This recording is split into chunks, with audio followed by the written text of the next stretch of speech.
Onun için de biz buradan bir mazeret olsun diye toplum sadece bizim coğrafyamız değil, bütün yeryüzünde insanlık Allah Teala'nın koymuş olduğu yaşam tarzı, Allah'ın bize vahiy ile göndermiş olduğu Müslümanca yaşama tarzıdır.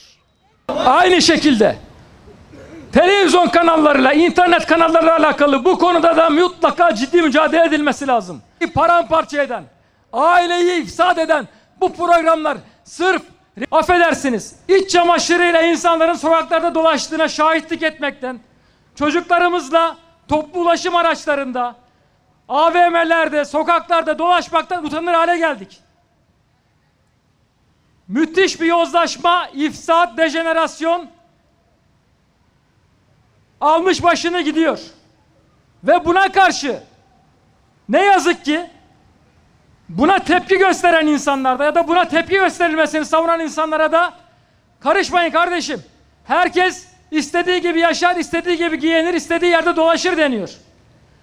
Hayır. Bu bir özgürlük değildir. Bu bir hak değildir. Bu açık bir şekilde toplumu çürütmektir. Toplumu ifsada sürüklemektir. Kardeşler, ailenizle sokağa çıkıyorsunuz, karşılaştığınız manzaralardan utanıyorsunuz. Toplu ulaşım araçlarına bineceksiniz, daha merdivenlerden başlayarak her türlü ahlaksızlıkla muhatap oluyorsunuz. Trafikte gidiyorsunuz, sıkışık trafikte. Kafanızı çeviriyorsunuz, reklam afişleri, billboardlar rezil bir şekilde. Mayo reklamları, bikini reklamları. Ya bunları sergileyenlere, bunlara izin verenlere sormak istiyoruz. Siz hiç utanmıyor musunuz? Sizin çoluk çocuğunuzla hiç yola çıktınız, sokağa çıktınız, bu manzaraları gördüğünüzde hiç yüzünüz kızarmıyor mu? Ve sadece şunu da vurgulamak isterim kardeşler. Bu mesele sadece kadınlarla da alakalı değil. Tesettür kadın erkek herkes için farzdır. Aynı şekilde vücutlarını teşhir eden, kaslarını gösteren, dövme ve benzeri çirkinlikleri pazarlayan erkeklere de sesleniyoruz. Bu yaptığınız terbiyesizliktir, ahlaksızlıktır, ifsattır. Buna hakkınız yok. İnsanları bu şekilde çirkin manzaralarla karşılaştırmaya, yüzleştirmeye hakkınız yok. Bu yaptığınız ayıptır, günahtır, suçtur. Bu yapılanın bir özgürlük olmadığını, bizatihi tam anlamıyla bir bağımlılık olduğunu, bir çürüme olduğunu hatırlatmak istiyoruz. Nasıl uyuşturucu bağımlılığı, kumar bağımlılığı söz konusuysa teşhircilik de bir bağımlılıktır ve mücadele edilmelidir. Kardeşler, birileri diyor ki isteyen istediğini yapar. Hayır. Şunu hatırlatmak istiyorum, affedersiniz. İsteyen istediği yerde defi hacette bulunabiliyor mu? Hayır. Buna herkes karşı çıkar, değil mi? İnsan olmak buna karşı çıkmayı gerektirir. Peki, iç çamaşırıyla sokakta dolaşmak özgürlük olabilir mi? Bu, insanlıkla bağdaşır mı? Ahlakla, edeple bağdaşır mı? Hayır. Peki, herkes bundan rahatsız, bunu biliyoruz. Kimle konuşsak bundan rahatsızlığını dile getiriyor. O zaman bu rahatsızlığı niye açık bir şekilde kamuoyuna duyurma konusunda konuşarak, uyararak, yazarak, bununla alakalı taleplerimizi ifade ederek dile getirmekten niye çekiniyoruz? Burada müthiş bir baskı mekanizması oluşturulduğuna dikkat çekmek isterim kardeşler. Bakın, sosyal medyada bu konuyla alakalı bir şey yazın, hemen altında yorumlar gündeme geliyor. Klasik, bilinen tarzda. İşte ya siz niye ahlak deyince illa kadınları görüyorsunuz? Yolsuzlukları dile getirsenize, hırsızlıkları dile getirsenize vesaire vesaire. Ya da ne karışıyorsunuz kardeşim, işte herkes istediğini yapar. Hayır. Herkes istediğini yapamaz, yapmamalıdır. Toplumun belli kuralları olması gerekir. Artı şu demagojiyi de kardeşler, buna asla prim vermediğimizi ifade etmek istiyorum. Bizler yolsuzluk, hırsızlık, her türlü ifsadın, her türlü fahşanın karşısındayız. Her türlü, eğer bir şey haramsa, bir şey Allah'ın sınırlarını aşıyorsa, Müslümanlar olarak onlarla mücadele etmek vazifemizdir. Ama siz yolsuzlukları, hırsızlıkları öne çıkartıp bunları görmeyin diyen insanlar, bu propaganda yapanları bizler iyi tanıyoruz. Onlar cinsi sapkınlık dahil olmak üzere her türlü fahşayı savunurken bu argümanı öne çıkartarak aslında Müslümanların hassasiyetini, toplumun ahlaki hassasiyetini söndürmek, bunu bastırmak istiyorlar. Bu oyuna da asla gelmeyiz. Bu konuda herkesin harekete geçmesi gerekir dedik. Öncelikle elbette kamu düzenini korumakla mükellef olan, yetkili ve sorumlu olan devletin, yetkililerin bu konuda harekete geçmesi lazım. Genel ahlak diye bir ilke var. Bütün hukuk düzenlerinde, bütün toplumsal düzenlerde genel ahlak diye bir kural vardır. Eğer birileri o genel ahlak ilkelerine riayet etmezse devletin bu insanlara karşı yaptırımda bulunma sorumluluğu vardır. Burada genel ahlakı kim belirleyecek diyorlar. Demagoji yapıyorlar. Genel ahlak bir toplumun üzerinde oturduğu, temellendiği zemindir. Eğer siz bu zemini tartışmalı hale getirirseniz, herkesin istediği gibi yorumlayabildiği ve hiçbir neredeyse sınırın olmadığı bir hale getirirseniz o toplumu dinamitlersiniz, bombalarsınız. Aynı Siyonistlerin Gazze'de füzelerle yaptığını burada siz kavramlarla, fotoğraflarla, sokaklarla, AVM'lerle yaparsınız. Buna asla izin verilmemelidir. Kıymetli Hazirun, değerli kardeşlerim. Kur'an-ı Kerim'e baktığımda şu husus dikkatimi çekmiştir. Allah Azze ve Celle toplumlara peygamberler göndermiştir. Peygamberlerin gönderilişindeki sünnetullah'a baktım. O sünnetullah'ı incelerken şu hakikati gördüm. Peygamberler dinsizliğin zirve yaptığı ya da dinsizliğin dibe vurduğu toplumlara gelmemiş. Ahlaksızlığın dibe vurduğu toplumlara peygamberler gönderilmiştir. Ahlaki çürümenin, yozlaşmanın, tükenişin, yok oluşun en derin olduğu toplumlara peygamberler gönderilmiştir. İşte bundan dolayıdır ki en çok peygamber gönderilen kavim Yahudiler. Çünkü dünyanın en ahlaksız toplumu Yahudiler. Ve bugün de görüyoruz ki her türlü ahlaksızlığın, bir düşünürümüzün, mütefekkirimizin ifadesiyle, Taha Abdurrahman'ın ifadesiyle mutlak kötülüğün, mutlak ahlaksızlığın adresi Siyonizm'dir, İsrail'dir. Ama görüyoruz ki Gazze bize şunu da gösterdim. Şu hakikate tanıklık ediyoruz. Askeri üstünlük İsrail'de olsa bile ahlaki yücelik Müslümanlardadır. Gazze'nin sunduğu o ahlaki yücelik 8 milyar insanın yüreğine dokundu ve fethettim. Esirlere yapılan muamelelerden tutun, en zor şartlarda ahlaki ilkelerinden ödün vermeyen muhteşem, muazzam, mübarek, muhterem Gazze halkı yeryüzüne ahlak dersi veriyor. Hayırlı ümmet olmanın yolu nereden geçiyor? İyiliğin egemenliği için, ahlakın iktidarı için, marufun hüküm ferma olması için, adaletin, rahmetin, merhametin tecellisi için ve de kötülüğün kökünü kurutmak, küresel münkerin üstesinden gelmek için eylemliliğinizle hayırlı ümmet olduğunu ispatlayacaksınız. Her türlü kötülüğe karşı, her türlü şerre ve şirrete karşı, her türlü kirliliğe ve çirkinliğe karşı iyiliğin mücadelesini göğsümüzü gere gere vermek mecburiyetindeyiz. Yoksa gelecek nesillerde helak olacaktır. Tüm toplum olarak helaka doğru sürükleniyoruz. Asla inancımızla çelişecek, hayırlı ümmet olma misyonumuzu eritecek, yozlaştıracak tuzaklara karşı gaflet üzere olmayacağız. Şu dayanışmanın, Umarım ki dalga dalga tüm Türkiye'de ve tüm yeryüzünde hayırlı ümmet olmanın tecellisi olarak kendini gösterecektir. Bu güzelliklere öncülük eden, yol açan tüm kardeşlerimi yürekten tebrik ediyorum.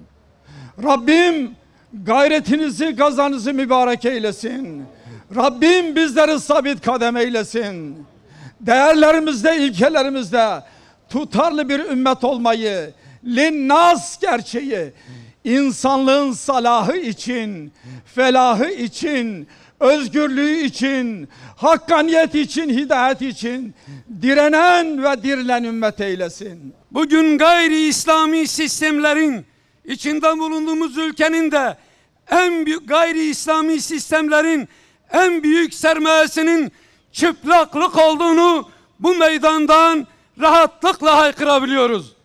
Kardeşlerim, Kur'an-ı Kerim'de aileleri muhafaza etmeyi emreden ayet-i kerime cem-i sigasıyla geliyor.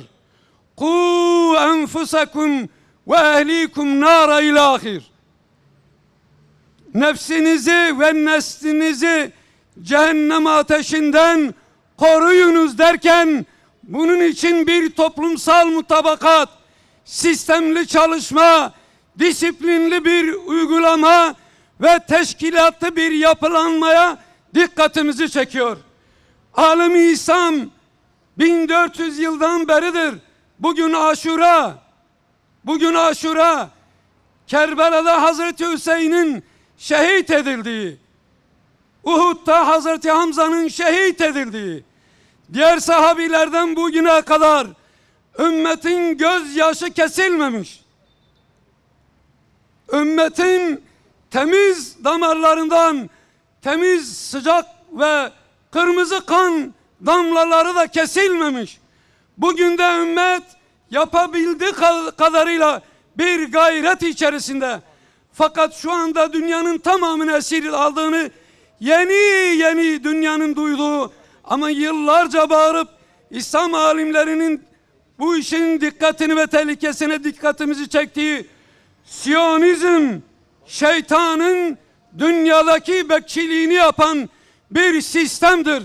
Söyleyiniz, bugün dünya emperyalist ülkelerinin hangi meclisinde Siyonizm etkin değildir? Veya İslam ülkelerinin, emperyalist ülkelerin hangi kolunda, iktisatta, siyasette, medyada, teşhirde, reklamda, hangi konuda Siyonizm yok ki?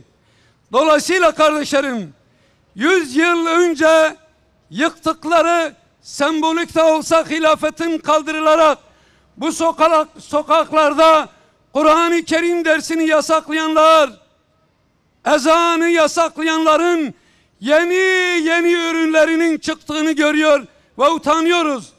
Biraz önce kıymetli hocalarımız söylediler. 63 yaşıma gelmişim. Bu halimle bir araca, şehir içi bir araca binmekten haya ediyorum. Bir okula gidip çocuğumun halini sormaktan haya ediyorum. Bir mağazaya girip alışveriş yapmaktan haya ediyorum. Nereye gidelim? Bu ülke bizim değil mi? Biz bu ülkenin vatandaşı değil miyiz? Niçin inancımız ve ahlakımız gereği istediğimiz yere biz de giremiyoruz? Evet kardeşlerim, çok ciddi ama çok ciddi bir tehlike var. Burada İslam alimlerinin yapması gereken tebliğ ve bir daveti ve dolayısıyla sorumlulukları var. Tarikat meşayihlerimize bu konuda çok ciddi manada bir sorumluluk düşüyor. Fakat yetki sahibi insanlara bunlardan daha fazla bir sorumluluk düşüyor kardeşlerim. Çok mudur meclislerde oturup bu toplumda ahlaksızlık yasaktır demek çok mu zor? Hangi Müslüman buna karşı çıkar? Kim namusunu, iffetini, hayasını muhafaza etmeye karşı çıkar? İffetini kaybeden bir toplumun namazlı, niyazlı kalması mümkün değildir. Kardeşlerim, basit bir meseleden bahsetmiyoruz. İffet ve hayadan bahsediyoruz. Namus ve ardan bahsediyoruz. Ahlak ve edepten bahsediyoruz. Bunların olmadığı bir toplumda o toplumun diğer canlı varlıklardan ne farkı kalıyor? Dolayısıyla iffet bir etkinlik meselesi değil, bir basın açıklama meselesi değil, bir ümmetin ölüm kalım meselesidir. Bir ümmetin yok olup ihya olma meselesidir. Bunun için bütün kardeşlerimize, herkesin bulunduğu yerde onlara bir görev düşüyor. Yeter artık. Plaja dönen sokaklarda çocuklarımızla yürümekten utanıyoruz. Modern hayat tarzının etkisiyle giderek koyulaşan bir ahlaki, insani kriz olgusuyla karşı karşıyayız.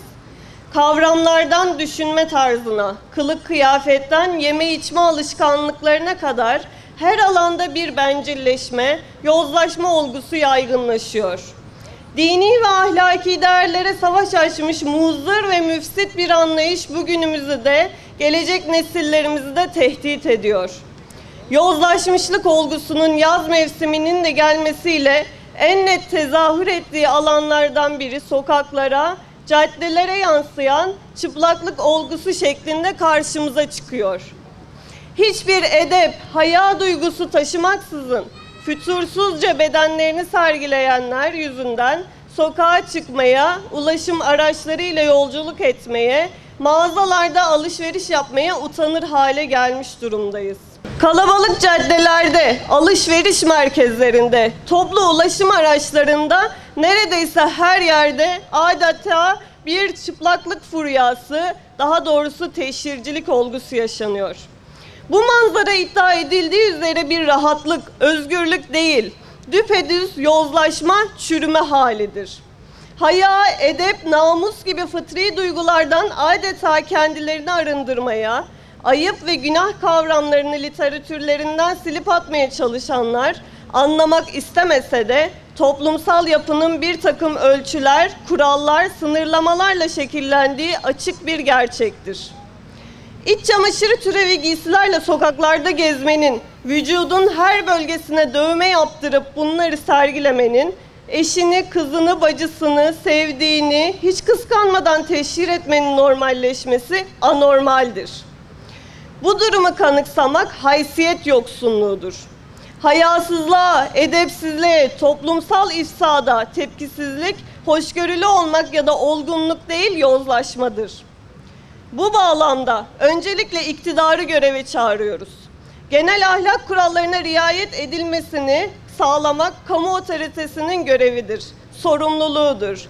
Dolayısıyla yetkili merciler, ilgili kurumlar kamusal alanda rahatsızlık doğuran, edep ve ahlak sınırlarını aşan tutum ve davranışlar karşısında harekete geçmeli ve tedbir almalıdırlar. Ama yetmez.